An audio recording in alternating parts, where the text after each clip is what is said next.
10 প্রকার মাংস ভক্ষণ করা যাবে না, বুদ্ধ সেগুলো নিষিদ্ধ ঘোষণা করেছেন।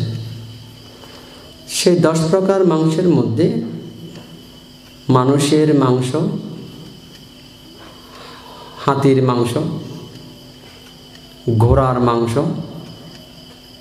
কুকুরের মাংস, সাপের মাংস, সিংহের মাংস, শিকারি বাঘের মাংস, আরেকটা চিতাবাঘের মাংস, আর ভল্লুকের মাংস, আরেকটা যেটা তরক্ষ অর্থাৎ উৎপল কুমার সরকার তিনি প্রশ্ন করেছেন,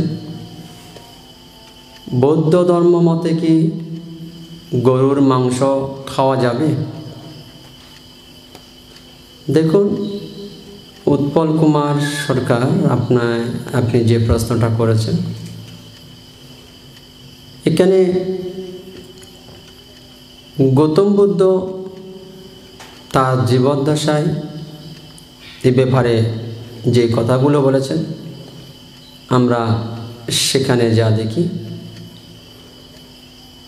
ত্রিপিটক শাস্ত্রে বিনয় পিটকে মহাবর্গে অবক্ষ মাংস অনুচ্ছেদে সেখানে বলা হয়েছে 10 প্রকার মাংস ভক্ষণ করা যাবে না, বুদ্ধ সেগুলো নিষিদ্ধ ঘোষণা করেছেন।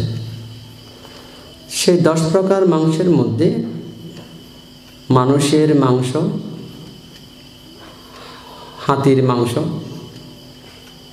ঘোড়ার মাংস, কুকুরের মাংস, সাপের মাংস, সিংহের মাংস, শিকারি বাঘের মাংস, আরেকটা চিতাবাঘের মাংস, আর ভল্লুকের মাংস, আরেকটা যেটা তরক্ষ অর্থাৎ হায়না নেকড়ে বাঘ তাদের মাংস, এই নিয়ে 10 প্রকার। সেখানে গরুর উল্লেখ নেই। তো এখন আপনি প্রশ্ন করতে পারেন, এখানে তো যেখানে অবক্ষ মাংস, যে মাংস ভক্ষণ করা যাবে না, সেখানে যেহেতু গরুর মাংস নেই, তাহলে কি এখন বৌদ্ধরা খেতে পারবে?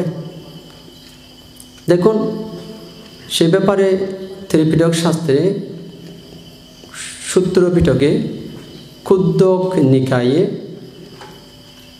আপনার সূত্র নিপাতে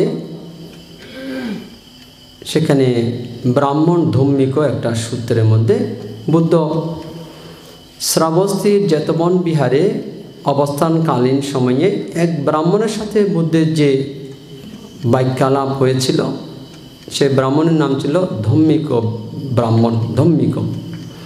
তো ব্রাহ্মণের সাথে যে আলোচনা হয় তখন বুদ্ধ ব্রাহ্মণদেরকে উপলক্ষ করে বললেন, দেখুন ব্রাহ্মণেরা, আগেকার দিনে ব্রাহ্মণেরা গো হত্যা করতো না, গোমাংস ভক্ষণ করতো না। গোজাতি আমাদের মহা উপকারী, তাই প্রাচীন ব্রাহ্মণেরা নিরীহ গরুকে বধ করতো না, কারণ গরু আমাদের হাল শ্বাসে প্রভূত সাহায্য করে থাকে এবং গরু মানব সমাজকে দুধ উপহার দেয়, যে দুধ পান করে মানুষেরা 4টা সম্পদ লাভ করে, আয়ু সম্পদ, বর্ণ সম্পদ, সুখ সম্পদ এবং বল সম্পদ।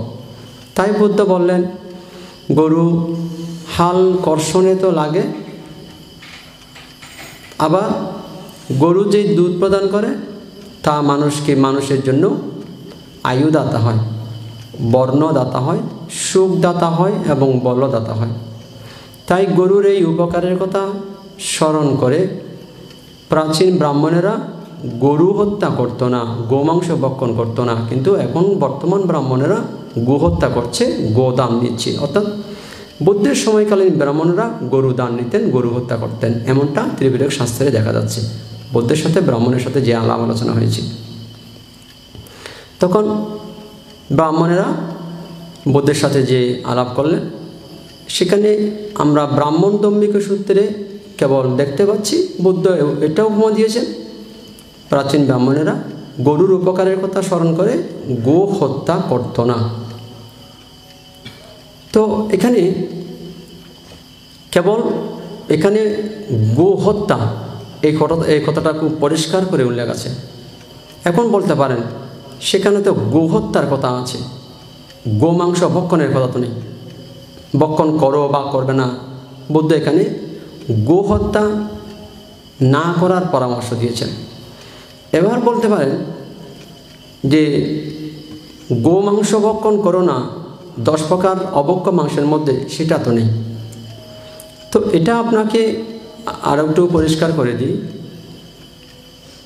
বিনয় পিটকে মহাবর্গে যে 10 প্রকার অভক্ষ্য মাংস বুদ্ধ বলেছেন যে মাংসগুলো খাওয়া যাবে না, সেগুলো কেবল বুদ্ধের শিষ্য বৌদ্ধ ভিক্ষুদেরকে বলেছে। যারা গৃহী বৌদ্ধ, গৃহস্থ যারা বৌদ্ধ, তাদেরকে বুদ্ধ বারণ করেনি। তারা কোন মাংস ভক্ষণ করবে কি করবে না সেটা তাদের ব্যক্তিগত ব্যাপার। এই যেটা 10 প্রকার মাংস অভক্ষ্য বলে বুদ্ধ বলেছেন, সেগুলো কেবল বৌদ্ধ ভিক্ষুদের জন্য, সেগুলো গৃহস্থ মানুষের জন্য নয়। তাই যারা বৌদ্ধ গৃহী যারা আছে তারা এবার কোন মাংস খাবে কোন মাংস খাবে না সেটা তাদের ব্যক্তিগত ব্যাপার।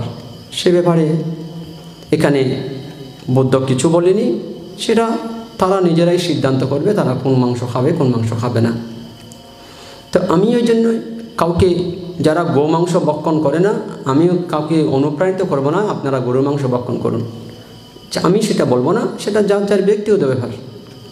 তাই বুদ্ধ এখানে যখন পরিষ্কার করে একটা কথা বলেছে,